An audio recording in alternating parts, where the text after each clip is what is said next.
This is the Nikon 17-28 f2.8 for the Z mount. It's an incredible lens with incredible capabilities at a budget price point. I've been using it for the past month for landscape photography shoots, and I'm ready to make my full review on it. So with that being said, let's jump right in and talk about it.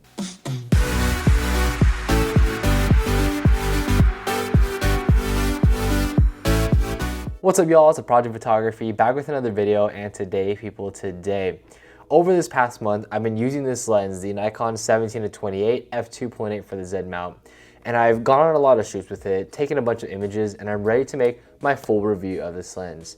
So with that being said, let's jump right in, and I'll give you guys my thoughts about the ergonomics, the optics, and finally, what this lens's place is in the Nikon wide-angle zoom lineup. So anyways, guys, with that being said, let's jump right into ergonomics. So first of all, when it comes to ergonomics, one thing I really like about this lens is the fact that it's an internal zoom ring. Now, for me, this isn't something that I necessarily cared for or really thought was really important when using a wide-angle lens for landscape photography. Having an internal zoom with this lens just makes the zooming experience a lot better when I'm actually going out there shooting landscape photography, because when I'm zooming, the front of the lens doesn't actually move. When I have a filter on this lens, it actually protects the inside elements of this lens when I'm zooming, because the entire zooming mechanism is all internal, which is oddly very important for landscape photography, especially when I'm out in conditions such as beaches or mountains with lots of snow, where there are elements that could get inside of the lens. So that is something I actually very much like in a lens like this, and something that I wish was on a few other lenses for landscape photography. Something else I've really enjoyed is that the zoom ring as well as the control ring are both very smooth. So the zoom ring being smooth doesn't actually really affect too much, but the control ring being smooth actually changes a lot for me. First of all, when I'm actually using this lens in manual focus, which I'm doing about like 95% of the time, I will be manual focusing it and using this control ring. It being smooth makes sure that I get the pinpoint accurate focus that I want consistently. And that's something that I found is very easy with this lens, something I really don't have to think about. So something that I really wish this lens did a better job of is being a little bit more compact. This lens is actually quite long. It's about the same length as a 14-30mm f4 from Nikon, zoomed out and into the 14mm range rather than being the twisting lock mechanism. For me, I wish it was a little bit shorter. I just feel like when I'm packing this in my bag, it is just that little bit longer length. And of course, like, this is very much a nitpicky thing, and it's not extremely long. It's not like I'm carrying around a 70-200, but when I want to be as minimalistic as possible, carry as light as possible, and have as most compact gear as possible, this lens definitely does not fit that bill of being super compact, unlike something like the 14-30. But of course, when it comes to ergonomics, there has to be those trade-offs. When I consider the trade-offs of this lens, such as internal zoom ring versus the compact nature of the 14-30, that is something you definitely have to consider. One thing that I very much miss from this lens is having that AF/MF switch. Now, this is something that's really important for me, especially being a videographer as well as a landscape photographer. I'm switching between manual focus and autofocus very often, and having that switch just makes it so much easier in order to switch between those two. But this lens simply doesn't have it. I'm not sure why. It doesn't seem like something that should be a high-end feature, but nonetheless, it is something that I wish was in this lens. So one thing that really caught my attention with this lens is the plastic chassis. I feel like this chassis scratches a lot, very frequently, and really easily, to be honest, and I'm not sure why that is, because I've used plastic lenses in the past and it doesn't feel like that. I definitely feel like this lens should have at least had a metal bottom half, like something like the 14-30. I know that's something they might delegate to the higher end lenses, but I just feel like that bit of metal would have made this lens a lot better when it comes to the overall construction and build quality of this lens. But with that being said, I really do enjoy the form factor overall. Of course, there are going to be trade-offs when comparing this to something like the 14-30, but that is an S-line lens, and we have to keep in mind that this isn't. But anyways, with that being said, let's move on to the optics. And now there's a lot of components when it comes to optics. First of all, let's talk about the zooming and the focal length that this lens is at. It is a 17-28, and you wouldn't necessarily be concerned about having a wide angle being a 17mm at the widest end. I mean, we've had lenses in the past like the 18-35 that was 18mm at the widest end. But when I'm actually using this for landscape photography, I do feel like 17mm is a bit tight for me. When I'm out there shooting, right, I am so used to my 14mm, and going to a 17mm has done a few things for me. First of all, I can't really exaggerate foreground elements nearly as much as I could with something like a 14mm lens. Along with that, I just feel like I'm not able to capture everything that I want in the frame. You can capture a ton of things in the frame, don't get me wrong, But when I'm thinking about a composition and creating that composition, and I have a 17mm at the wide end, I really feel like it's inhibiting me in creating the images that I want. Not to a huge degree. I feel like this is only happening maybe 10% of the time, but that 10% does go a long way when you're talking about hundreds upon images being captured. Now, if you've never used a 14mm lens, or you simply don't have a preference in the wideness of your lens, you just need a general wide angle lens, I think this lens will be perfectly fine for a lot of your needs in landscape photography. It's just I'm extremely picky when it comes to my lenses, and that is definitely something that I noticed. Now, I really want to talk about something that really separates this lens from the 14-30 f4, and it's that aperture of f2.8. Now, when it comes to the capabilities of this lens, it can actually do a lot, right? When we have an f2.8 lens, it isn't something that we necessarily use a ton for landscape photography. But when it comes to things like astrophotography, this is absolutely huge. Shooting with an f2.8 versus an f4 is a massive difference in astro.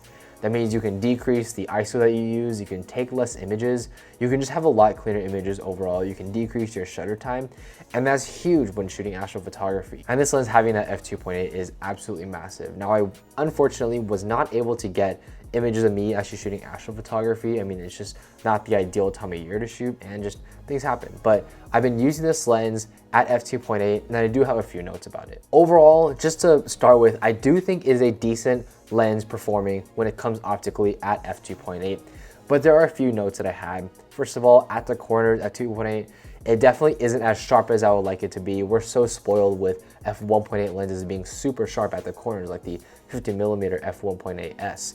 But this lens simply is not in that category. But in the center, it is reasonably sharp. It's not the sharpest lens I've ever seen, but it's reasonably sharp to get the images that you want. But when it comes to f8, this is an area that I really feel like this lens could have performed better. I mean, we're looking at the corners, and again, we still have the same story of them not being as sharp as we would like them.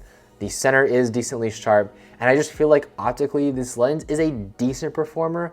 We're not getting the high-end S-line performance that the 14-30 offers. And we have to understand that this is not an S-line lens, and the price point definitely showcases that. But I just feel like optically speaking, this lens has a lot to be desired. And we really have to keep in mind that when I'm saying all this, this is talking about a budget f2.8 wide angle zoom. This is something that we've never had in the past. But with that being said, I actually do think this lens has very nice micro contrast and characteristics of this lens. In terms of the images that come out of it, they do look fantastic. So that's just something to keep in mind. Let's jump right in to where this lens places in the Nikon Z wide angle zoom lineup.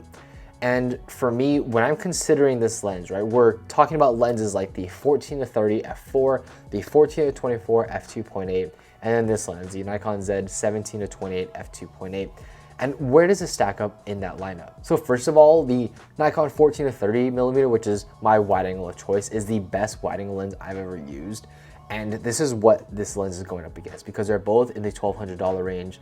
But if you consider the other lens, the Nikon 14-24 f2.8, this to me has the most interesting comparison out of the latter. Mainly because they're both f2.8 lenses with different optics and a different set of focal ranges. And when we're talking about and comparing those lenses, we really need to understand what the price point of those lenses are. We're talking about a $2,300 lens with the Nikon 14-24 f2.8, whereas this lens is only $1,200. That's $900 less. I mean, that's almost a 50% decrease from the $2,300 price point that the 14-24 is at. And of course, in order to get down to this price point of $1,200 at a f2.8 wide angle zoom, you have to cut some costs in some areas that might affect the lens and how it performs. And we're talking about the focal range, right? The 14-24 is definitely one of the best focal ranges in the Nikon system. Of course, we love the 14-30, but we really don't need a lot on the long and the telephoto side when we're talking about a wide angle lens. I mean, 14-24 is an incredible range, especially at that 14mm wide angle side. But this lens being a 17-28, we get a little bit of extra millimeters at the long end, but we're sacrificing actually a lot on the wide end. If you compared a 14mm and a 17mm image, you can definitely, at least I can tell the difference. And when you're on the field, you can definitely feel the difference. So that is a huge difference between those two lenses. But then the biggest difference, in my opinion, is actually how they perform. Like we said, the 14-24 optically is one of Nikon's best lenses out there. I mean, it's absolutely insane. We're talking about corner-to-corner sharpness. That's unbelievable, and this lens simply doesn't produce at that level. We have to keep in mind, though, that this is still a $1,200 lens. And this still has the same capabilities of the 14-24 at being a wide angle 2.8. It doesn't have necessarily the same performance, but it has a lot of the same capabilities. And this feat by itself is absolutely stunning. I mean, we didn't have a lens like this even a few years ago with the Nikon F mount. This is something that the Z mount has allowed us to do. And I just feel like we're allowing a broader audience to get access to f2.8 lenses. You don't have to spend the insane $2,300 in order to get an f2.8 wide angle zoom. You can now go down to that $1,200 price point and have it a lot more affordable to a lot more people. The average Joe doesn't have to worry about, oh, is this actually worth it to get the f2.8? Like, no, we have an f2.8 lens that still performs at a decent level that is accessible to everybody. And honestly, this lens will still help you capture the images that you want to as a landscape photographer, as just a normal everyday photographer. But for landscape photographers in particular, this is a lens that you really need to reconsider when picking up a lens for landscape photography. And you really need to ask yourself, how much am I doing landscape photography? If you're a full-time dedicated landscape photographer and you're looking for a wide angle lens, I don't know if I can really recommend this lens. I think this lens is great for the average photographer who does a little bit of landscape photography, that does a little bit of events, that does a little bit of cityscapes. I mean, this lens can do everything.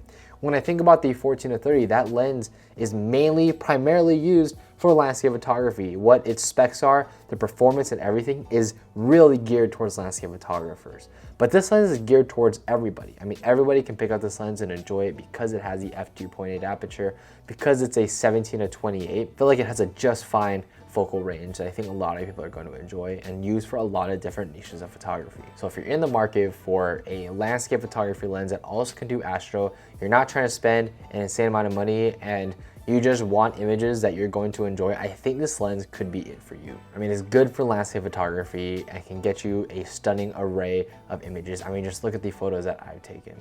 So anyways, guys, that is pretty much it for this video. Let me know what you think about this lens down in the comment section down below. What is your favorite lens in the Nikon Z system for landscape photography? Please let me know down in the comment section down below.